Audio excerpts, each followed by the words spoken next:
What's up guys, I'm Alex Forte with Graveyard Performance, and we're going to be doing a CVFab front mount intercooler install on a Focus ST today. Tons of requests on how to install this kit. Don't think there's any, sorry, distracted Fiesta ST going by. I can't keep myself from turning my head. A CVFab front mount intercooler on this Focus ST today.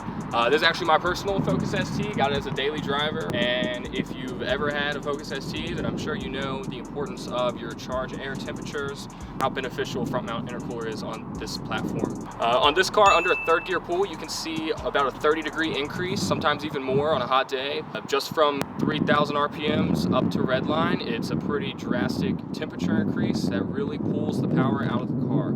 These cars suffer from heat soak, so front mount intercooler is integral to being able to make safe, good linear power on a tuned Focus. So definitely one of the first mods that you should think about picking up for your Focus if you have plans on making powers or just want a little bit more reliability in your car.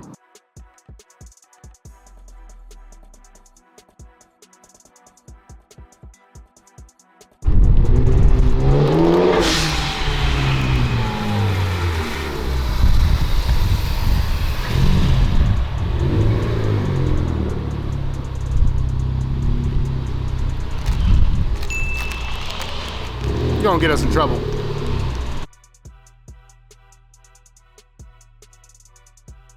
Alright, so first thing we're going to do is break our lugs before we put the car in the air. You could probably get away with just turning the wheels to give you the clearance to pop the bolts on the inside of the bumper off, but we're just going to go ahead and take the wheels off, give us a little bit more space, make things easier for us. So yeah, got this e-brake set, we're going to bust these lugs off.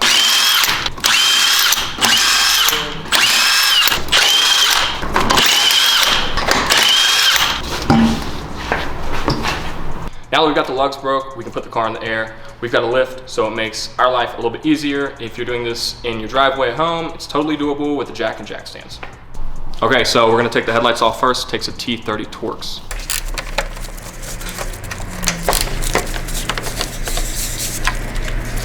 Now that we have the headlights out of the way, we're going to use a flathead and pop these 4 clips off the top of the bumper.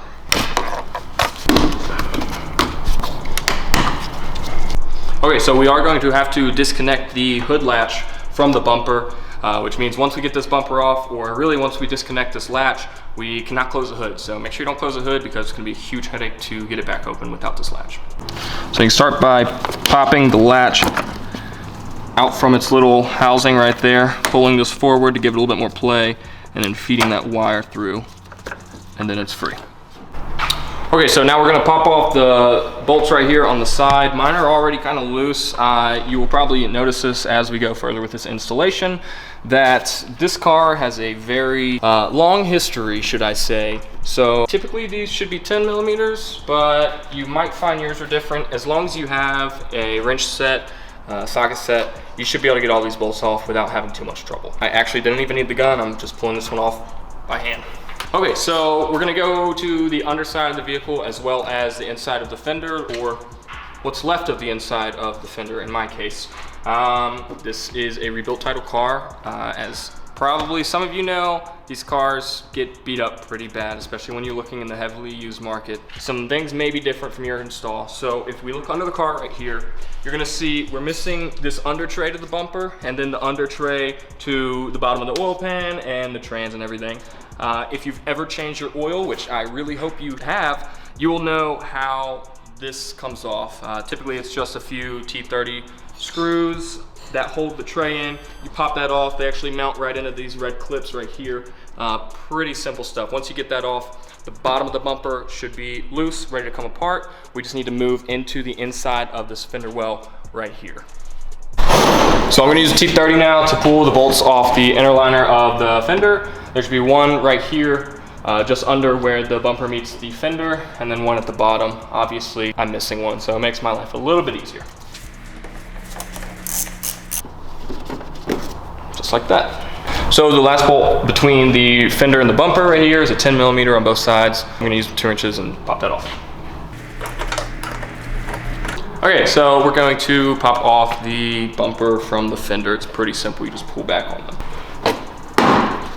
Once you've popped out those corners, you should be good to pull it off. Just make sure that you unhook your fog light harness when you're pulling the bumper off. Otherwise, you're gonna get stuck up on that. Also, you're gonna wanna look for these little prongs that protrude out from your bumper. There should be a little arch that clips into this, but unfortunately, we have a very clapped ST here, so we're missing those on both sides. So if you've got those, consider yourself lucky.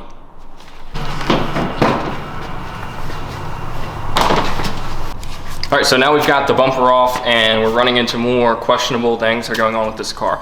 So if you're working with a bone stock ST straight off the showroom floor, you're more than likely going to have a support beam right here, somewhat of a ram air intake, and some grill shutters.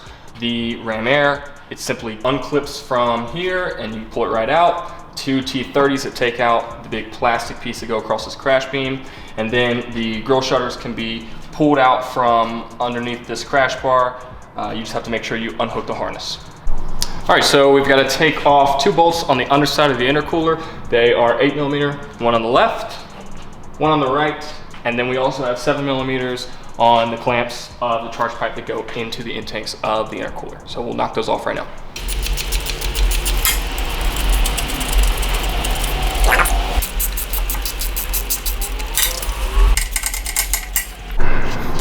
Okay, so now we're on the cold side of the intercooler and there is a MAP sensor right here. We're gonna disconnect that harness just so we have a little bit more wiggle room.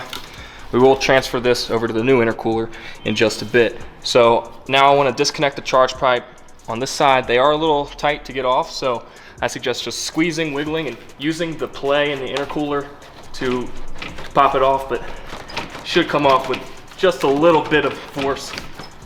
Shouldn't be too bad.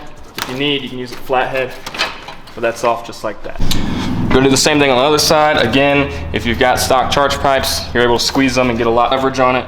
You'll be able to pull that right off, just like so. And then the OEM intercooler can be lifted up, pulled right out.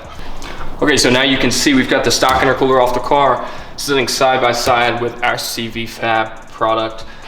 This is a massive difference. As you can obviously see, this 4.5-inch core is going to offer all the cooling we need, even with plans to go big turbo down the road. All we have to do now is swap over the MAP sensor to the new CVFab unit. Now that we've got the OEM MAP sensor off the stock intercooler, we're going to put it on the CVFab unit. It takes a little persuasion to get that seated, but once it's in there, you're good to go. It's going to take one of these bolts the same size that came out the bottom. We did try using the screw that was holding the OEM one in. It didn't seem to fit. This may just be a mismatch on my janky ST. If you don't, you should probably have a bolt laying around like this. If not, you can run to a hardware store. This might also be something that CVF will include in future products. So as you can see here, the CVFab kit includes much beefier clamps for your charge pipes. This is going to help a ton in avoiding blowing off any charge pipes under heavy load. So just pull your OEM ones off, replace it with the ones that CVFab includes, and you'll be way better off down the road. Okay, now we're going to be putting the intercooler onto the car. One tip I would suggest is pushing your charge pipes back a little bit. This will give you a little bit more clearance and allow you to line the intercooler up without having anything in the way. This intercooler mounts very similar to the way the OEM one mounts, and these brackets with the threaded holes are going to sit on top of the brackets that we took the bolts out of, while these little openings are going to notch into the supports, these plastic supports. So you want to angle it upwards and actually line those support brackets up first.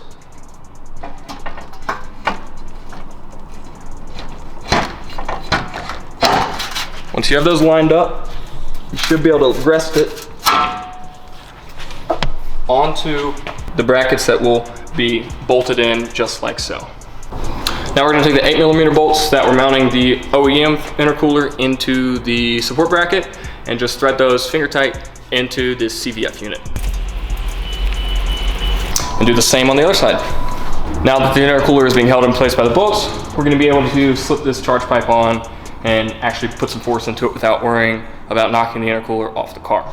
So it may help you to disconnect that clamp, put it over the intercooler intake first, allow you to seat that charge pipe on there, and you can slide it back over, bolt it up, and get a good seal.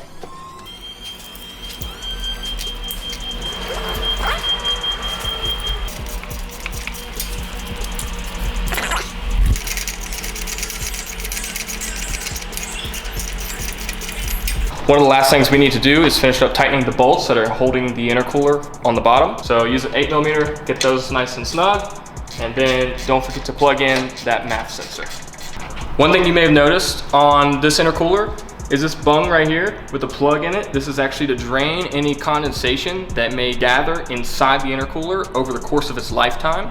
So that's a great option a lot of intercoolers on the market don't have. You can also tell the fit of this intercooler is amazing. It'll push out, you can see it through the bumper, and it's gonna offer great cooling for my car.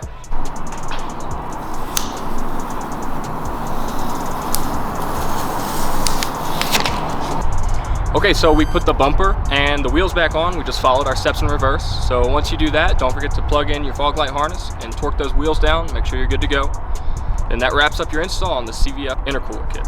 Don't forget to like, comment, and subscribe. Hopefully this video helped you.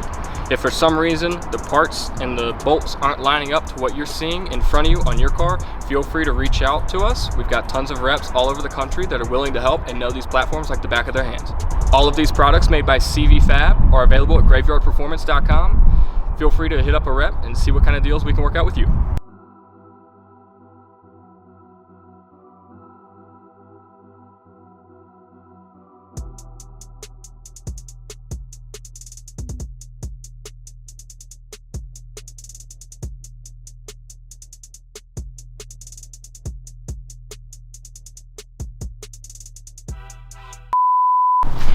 All right, now that we've got the lugs broke off the wheels.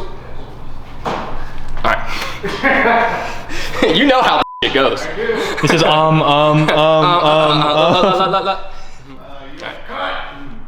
right, now that we've got the lugs broke off the wheels, we can put the car in the air. Luckily, we've got a lift, makes our lives a little bit easier. If you're doing this at home on your jack stand and jack, me.